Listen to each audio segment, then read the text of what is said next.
Everybody, इस video में हम चैप्टर नंबर 14 स्टैटिस्टिक्स डिस्कस करेंगे। एंड सबसे पहले हम करेंगे इसकी इंट्रोडक्शन। एंड इसमें मैं आपको बता दूं कि this chapter is all about formulas, central tendency and its measures. उसकी कैलकुलेशंस होंगी सेंट्रल टेंडेंसीज निकालने की। एंड सेंट्रल टेंडेंसी होता क्या है? कोई भी एक नंबर जो कि मान लो आपके पास एक सीरीज़ है या एक लिस्ट ऑफ नंबर्स है, मान लो 1 से लेकर 10 तक आपके पास नंबर्स हैं, तो कोई भी इनमें से एक नंबर जो पूरी की पूरी लिस्ट को रिप्रेजेंट कर सके, उस नंबर को हम सेंट्रल टेंडेंसी बोल देते हैं। एंड इनको निकालने के 3 तरीके होते हैं, तीन अलग तरह की सेंट्रल टेंडेंसीज हैं, that is mean, median and mode. अब तीनों का मतलब क्या है? Mean is the average of numbers, तो कोई भी एक नंबर जो कि एवरेज हो उस पूरी सीरीज़ की, एज ए एवरेज उस लिस्ट ऑफ नंबर को रिप्रेजेंट कर पाए, दैट इज़ मीन। मतलब मान लो अगर मैंने 1 to 10 नंबर्स लिए थे तो एवरेज हेयर इज़ 5.5। और मान लो कि ये जो नंबर्स थे वो रिप्रेजेंट कर रहे थे कि मान लो 10 क्लासेस हैं, फर्स्ट क्लास ने 1 पेड़ लगाया है, सेकंड क्लास ने 2 पेड़ लगाए हैं, थर्ड क्लास ने 3 पेड़ लगाए हैं, अप टू 10th क्लास के जो 10th क्लास है उसने 10 पेड़ लगाए हैं टोटल। तो हम अगर ये जानना चाहें कि हर क्लास ने एवरेजली कितने पेड़ लगाए हैं, तो हम बोलेंगे कि हर क्लास ने एवरेजली 5.5 ट्रीज़ लगाए हैं। इसको निकालने के लिए भी एक फॉर्मूला है, हम फॉर्मूलाज बाद में डिस्कस करेंगे। एंड यहाँ पे मीन इज़ द एवरेज। उसके बाद median is the middle value. Middle value अगर मैं 1 to 10 में से ही लूँ तो वो भी 5.5 आती है। कोई भी आप लिस्ट ऑफ नंबर्स ले लीजिए, मान लीजिए हमने लिए हैं 5, 10, 20, 25, 30, तो मिडल टर्म इसमें से जो भी होने वाली है दैट इज़ द मीडियन। उसके बाद mode, mode is the most frequent value in the list. मान लीजिए अगर मैं डिस्कस करूँ कि एक फैक्ट्री है, वहाँ पर कुछ लेबर्स हैं, उनकी जो सैलरी है वो 2000 से लेके 5000 तक है। और मान लीजिए सबसे ज़्यादा वर्कर्स यानी 6 वर्कर्स जो है उनकी सैलरी 3000 है, और 2000 वाली सैलरी के 2 बंदे हैं, 2500 की सैलरी एक बंदे की है, 3500 की सैलरी 3 बंदों की है, 4000 की 4 बंदों की है, और सबसे ज़्यादा है 3000 की सैलरी वाले 6 लोग। मतलब सबसे ज़्यादा नंबर जो है वो 3000 बार बार आ रहा है, 6 बार आ रहा है, तो मोड इज़ 3000। यानी कि मोस्ट फ्रीक्वेंट वैल्यू, जो वैल्यू उस लिस्ट में बार बार आए, दैट इज़ मोड। उसके बाद टाइप्स ऑफ सीरीज़, जैसे 3 यहाँ पर सेंट्रल टेंडेंसीज के मेयर्स थे, वैसे ही सीरीज़ भी 3 तरह की हैं, इंडिविजुअल, डिस्क्रीट, कंटिन्यूस। अब इंडिविजुअल का मतलब उसके नाम से ही क्लियर हो रहा है, जहाँ पर सिर्फ एक इंडिविजुअल सीरीज़ हो, एक ही लिस्ट हो नंबर्स की, तब हम उस सीरीज़ को इंडिविजुअल सीरीज़ मानते हैं। इसमें क्या होता है, देखिए मान लीजिए कुछ मार्क्स आए एक क्लास में, किसी के 5 मार्क्स आए, किसी के 7 आए, किसी के 8 आए, किसी के 9 आए आउट ऑफ 10। तो ये जो मार्क्स की सीरीज़ है इसका मैं नाम रख दूँगी x। तो ये मैंने नंबर्स नोट कर दिए, ये है आपकी इंडिविजुअल सीरीज़ ऑफ मार्क्स। अगर डिस्क्रीट सीरीज़ की हम बात करें तो इसमें क्या होता है, एक तो वो सीरीज़ आ जाती है जिसकी हम कोई सेंट्रल टेंडेंसी निकालेंगे, साथ में फ्रीक्वेंसी आती है। फ्रीक्वेंसी के मतलब वो नंबर कितनी बार आ रहा है उस लिस्ट में। तो मान लीजिए 3 बच्चों के 5 मार्क्स आए, 2 बच्चों के 7 मार्क्स आए, 1 बच्चे का 8 मार्क आया, एंड 2 स्टूडेंट्स जो थे उनके 9 मार्क्स आए। तो ये जो जितने भी नंबर ऑफ स्टूडेंट्स हैं, मतलब वो मार्क्स उतनी बार आ रहे हैं, तो ये फ्रीक्वेंसी है उन मार्क्स की। तो ये एक लिस्ट आ गई। मतलब यहाँ पर हमें 2 लिस्ट मिली थी, एक नंबर ऑफ मार्क्स या और दूसरी जो है वो थी नंबर ऑफ स्टूडेंट्स की, जहाँ पे 2 सीरीज़ आएंगी, वो होगी डिस्क्रीट सीरीज़। कंटिन्यूस सीरीज़, इसको ग्रुप सीरीज़ भी बोल सकते हैं, ग्रुप डेटा भी बोल सकते हैं। इसमें क्या होता है, क्लास इंटरवल्स होते हैं हमारे पास, कि मान लीजिए कोई टेस्ट है, उसमें 50 मार्क्स का टोटल टेस्ट है, किसी के मार्क्स जैसे हम मार्क्स को ग्रुप्स में कंसिडर कर रहे हैं कि जिन बच्चों के 20 से 30 मार्क्स आए हैं उनका एक ग्रुप बना दिया, जिनके 30 to 40 मार्क्स आए हैं उनका एक ग्रुप बना दिया, जिनके 40 to 50 आए हैं उनका एक ग्रुप बना दिया। तो ये 3 हमारे पास ग्रुप्स आ गए, उनको बोलेंगे क्लास इंटरवल्स। तो एक ये वाली सीरीज़ हो गई। दूसरा फ्रीक्वेंसी, मतलब 20 to 30 मार्क्स वाले कितने बच्चे थे, यहाँ पर मैंने 2 लिखा है। 20 to 30 वाले 2 बच्चे थे तो फ्रीक्वेंसी इज़ 2। 40 to 50 वाले 5 बच्चे थे तो फ्रीक्वेंसी इज़ 5। 30 to 40 वाले 3 बच्चे थे तो फ्रीक्वेंसी इज़ 3। मतलब ये फ्रीक्वेंसी है, ये क्लास इंटरवल्स है। यहाँ पर क्या होगा कि अब मैं 30 to 40 ये सभी नंबर्स पर तो अपनी कैलकुलेशंस नहीं लगा पाऊंगी। एक नंबर जो इस ग्रुप को रिप्रेजेंट करे, यानी कि मिडल वैल्यू मैं ले लूँगी, उसको मैं यहाँ पर लिख दूँगी। फिर इन दोनों को हम कैलकुलेट करेंगे, इन पे हम फॉर्मूलाज लगाएंगे, तो इसकी बजाय हम एक सीरीज़ और लिखते हैं जो इसको ही रिप्रेजेंट करती है। मिडिल वैल्यू हम लेते हैं, उसमें क्या करते हैं, मिडिल वैल्यू निकालने के लिए अगर तो छोटे छोटे नंबर्स आपको दिए हैं तो मिडिल वैल्यू आप खुद भी निकाल सकते हो कि 1 to 10 में से 0 to 10 में से दिया है तो 5 इज़ द मिडिल वैल्यू। यहाँ पर क्या होगा, अगर बड़े नंबर्स आपके पास हैं तो एक लोअर लिमिट होती है ग्रुप की और एक होती है अपर लिमिट। आप दोनों को ऐड करोगे और 2 से डिवाइड कर दोगे, आपके पास मिडिल वैल्यू आ जाएगी। तो x का क्या फॉर्मूला होगा, लोअर लिमिट यानी l प्लस अपर लिमिट यानी u डिवाइडेड बाय 2। तो यहाँ पे 30 + 40 इज 70 डिवाइडेड बाय 2 इज 35। इनका मिडिल 45, इनका मिडिल 25। तो हमारे पास ये सीरीज आ गई। मतलब एक तरह से 3 सीरीज हमारे पास बनती है, 2 गिवन होती हैं, ग्रुप्ड और फ्रिक्वेंसी, और एक हम खुद निकालते हैं इंटरवल्स में से, that is the middle value, और इसको हम x लिखते हैं, इसको क्लास इंटरवल्स लिखते हैं, इसको फ्रिक्वेंसी, इसको x लिखते हैं, और फिर इन पे होती है कैलकुलेशंस। उसके बाद अब इनको निकालने के तरीके क्या हैं। मान लीजिए आपको इंडिविजुअल सीरीज दी है, यहाँ पे आपका फॉर्मूला क्या होगा, sum of observations over number of observations. तो mean is sum of observations over number of observations. अब हम क्या करते हैं, सम ऑफ ऑब्जर्वेशंस मतलब सम ऑफ कोई भी नंबर्स अगर हमें लिखने हैं तो हम उसके लिए एक सिंबल यूज़ करते हैं, दैट इज़ सिग्मा, या इसे हम समेशन भी बोलते हैं। तो इसे कुछ इस तरह से लिखते हैं, जैसे 3 होता है, इसको ऑपोजिट कर दो और यहाँ पे भी एक हम कॉर्नर बनाएंगे तो ये कुछ इस तरह का होता है, तो इसको बोलते हैं सिग्मा या समेशन। तो सम ऑफ ऑब्जर्वेशंस को हम लिखते हैं, यहाँ पर ऑब्जर्वेशंस को हमने x लिखा है तो सम ऑफ x हो गया, ओवर नंबर ऑफ ऑब्जर्वेशंस इनको हम n लिख देते हैं। तो ये हो गया इंडिविजुअल सीरीज का मीन फाइंड करने का formula, summation of x over n। यहाँ पर समेशन मैंने कर रखी है 29, यहाँ पर आ गया n यानी नंबर ऑफ जो ऑब्जर्वेशंस थी 1 2 3 4 है, 4 लिख दिया, इसको डिवाइड करेंगे हमारे पास मीन आ जाएगा। उसके बाद डिस्क्रीट सीरीज, यहाँ पर हमारे पास 2 सीरीज हैं, इनका फॉर्मूला बन जाता है सिग्मा fx।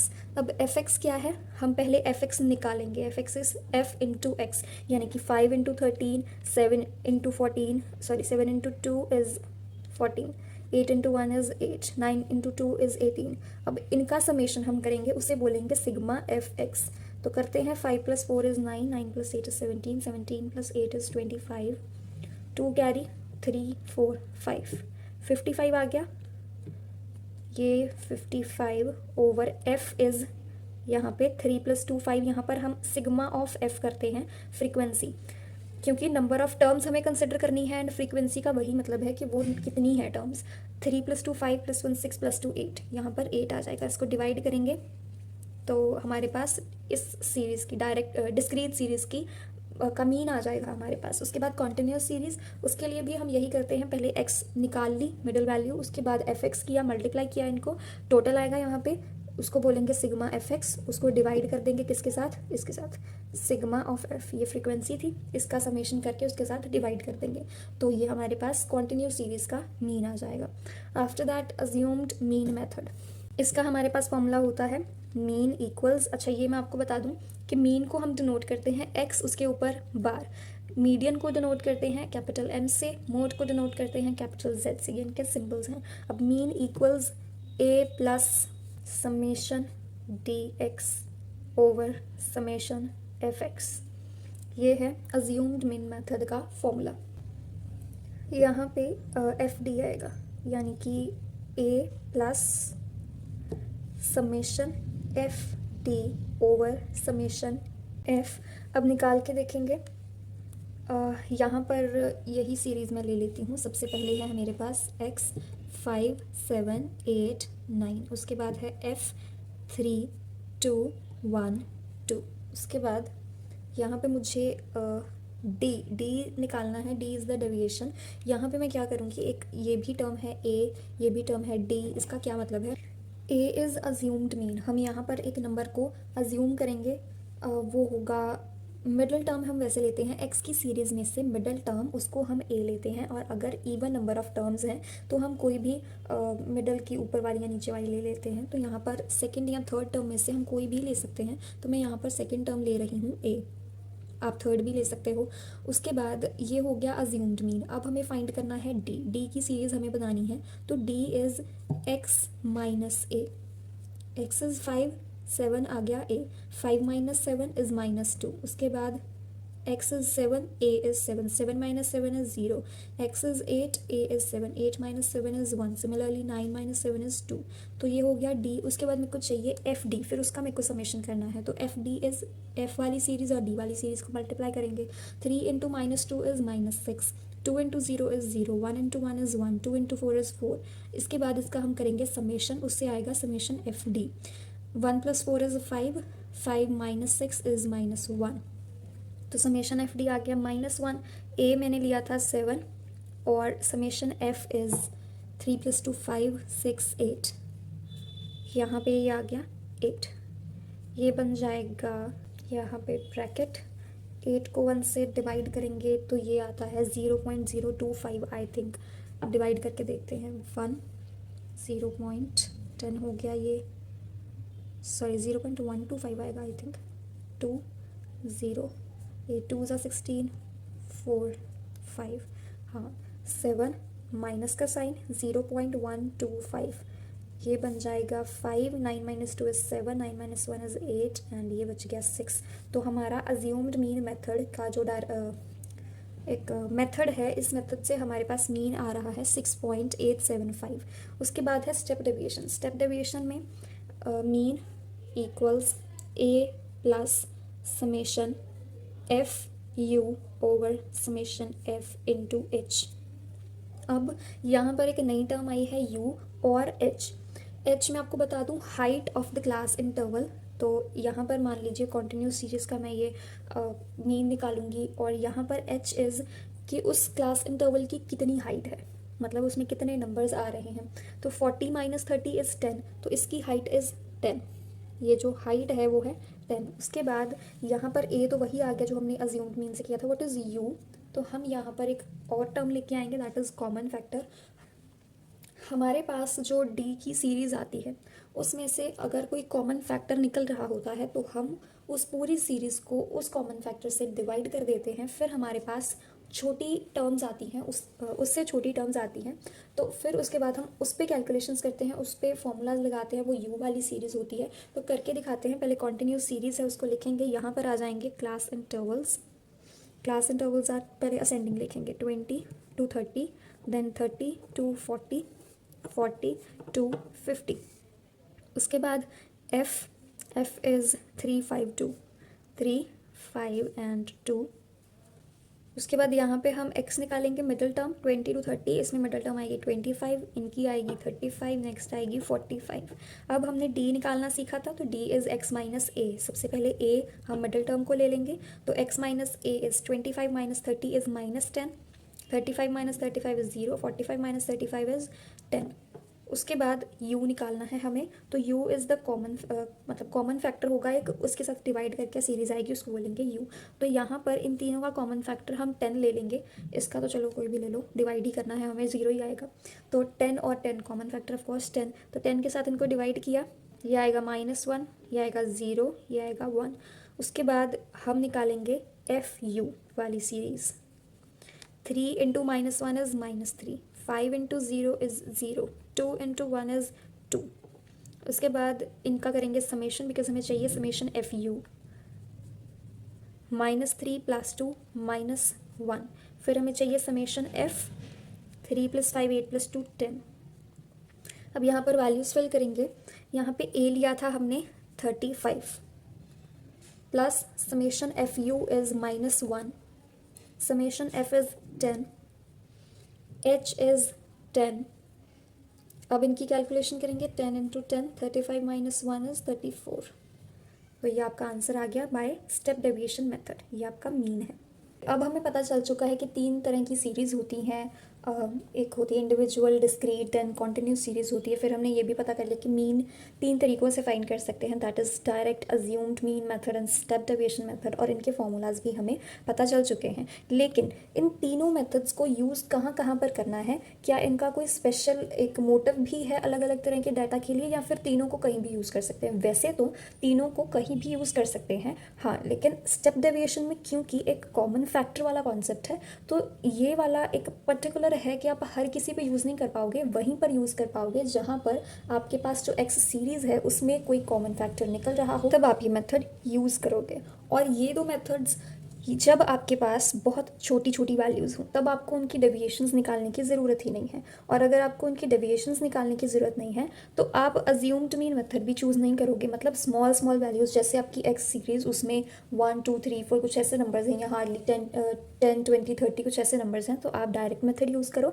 लेकिन अगर नंबर्स बड़े हैं, हंड्रेड्स में हैं या थाउजेंड्स में हैं, तो आप अज्यूम्ड मीन मेथड यूज़ करो। उसमें से आप एक अज्यूम्ड मीन जब आप अपनी एक्स वाली सीरीज़ से सब्ट्रैक्ट कर लोगे तो वो अपने आप छोटे नंबर्स वाली एक सीरीज़ बन जाएगी, डेविएशंस वाली सीरीज़। तो तब आप उस पर ये फॉर्मूला लगा लो। और step deviation of course common factor निकल रहा होगा उसमें से, उस सीरीज़ में से, तब आप यूज़ करोगे। यानी ये हो गया स्मॉल नंबर्स के लिए, ये हो गया लार्ज नंबर्स के लिए, और ये हो गया जब एक्स में कोई कॉमन फैक्टर हो। ओके, अब हम मीडियन के बारे में डिस्कस करेंगे।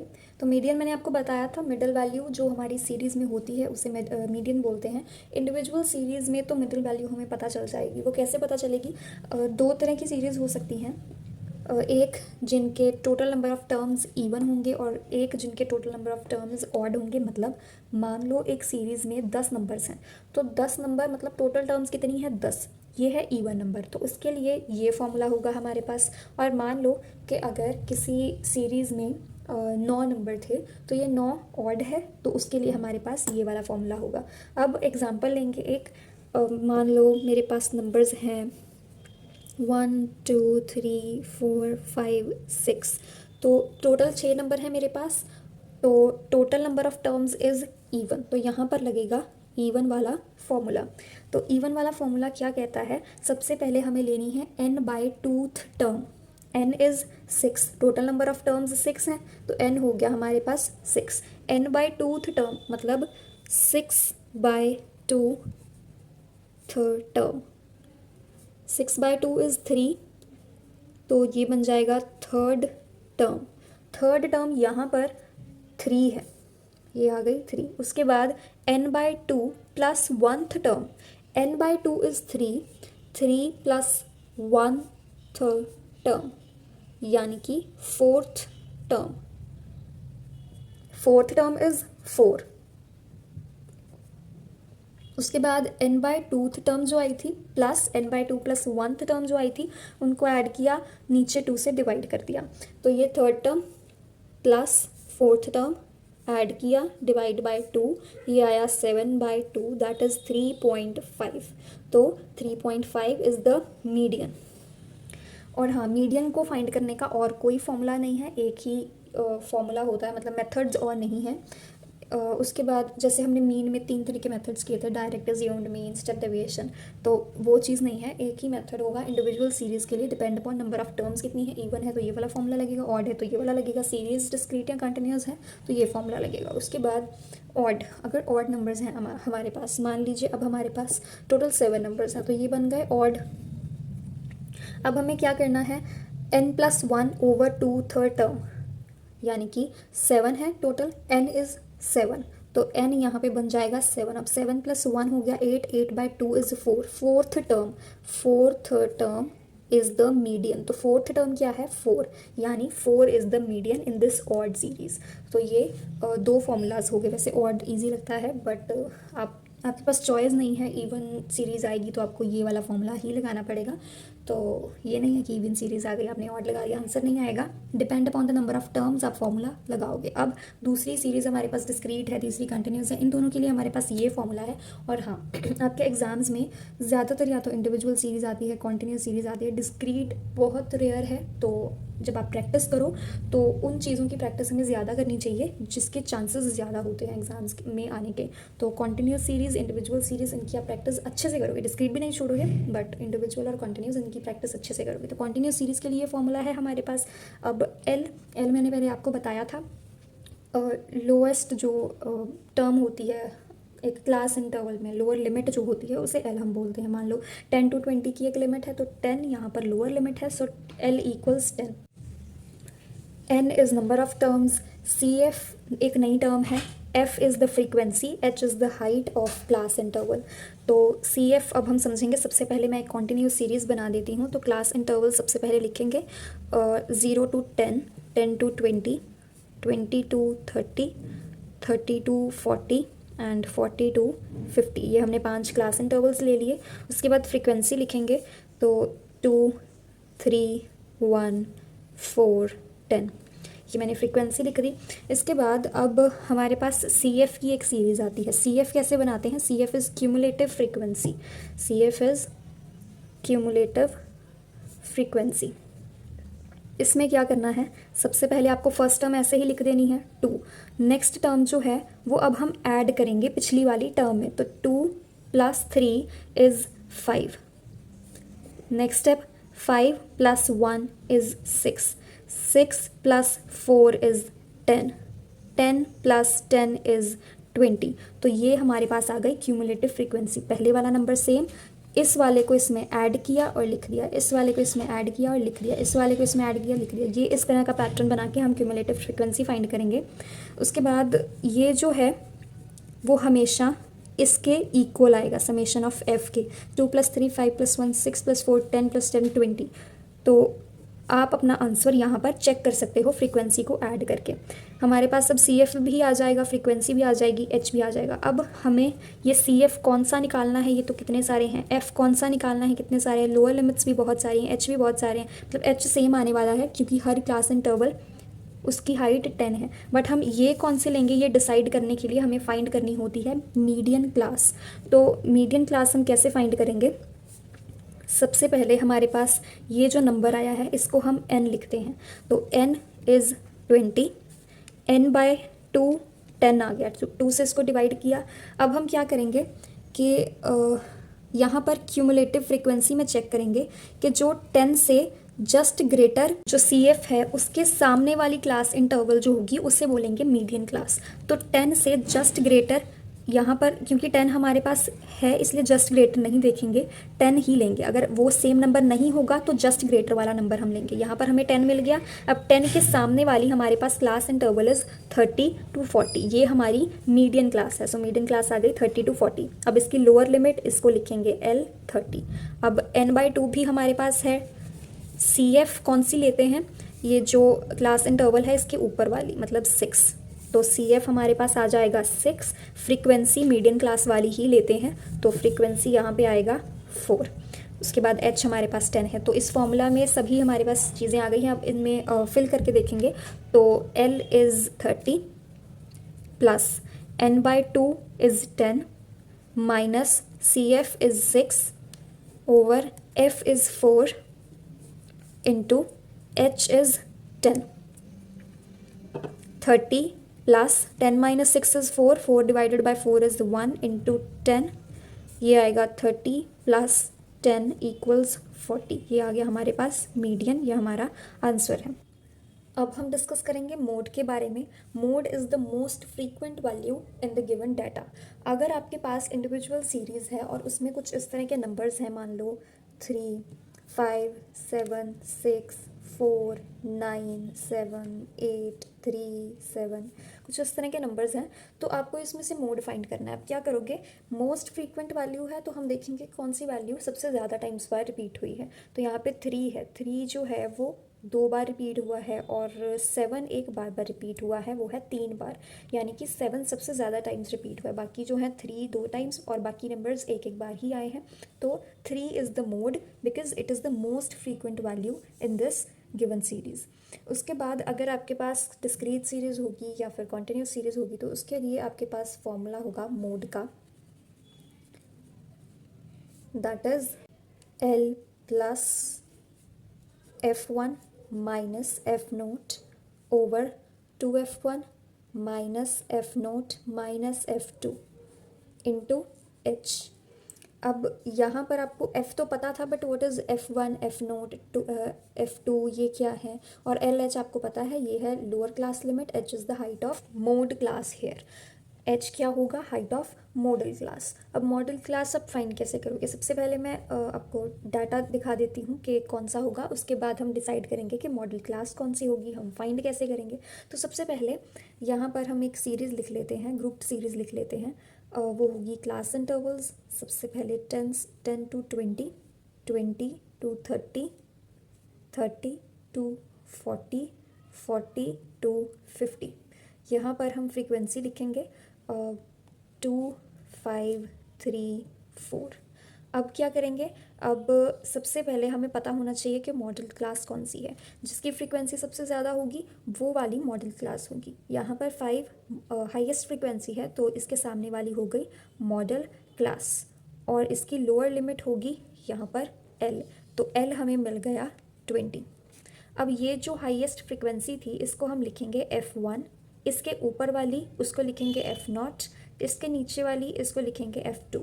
और H क्या है, जो हाइट होगी यहाँ पर 10 to 20, 20 to 30 सबके बीच में हाइट इज़ 10, तो H यहाँ पर 10 है। अब वैल्यूज़ फिल करेंगे, L is 20, F1 is 5, F0 is 2, 2F1 यानी कि 2 into 5 that is 10, minus F0 is 2, minus F2 is 3, and H is 10. 20 plus 3, 8 minus 3, 5 into 10, 5 ones are 5 twos are 20 plus 3 twos are 6, 26। ये हमारा mod है, this is our answer.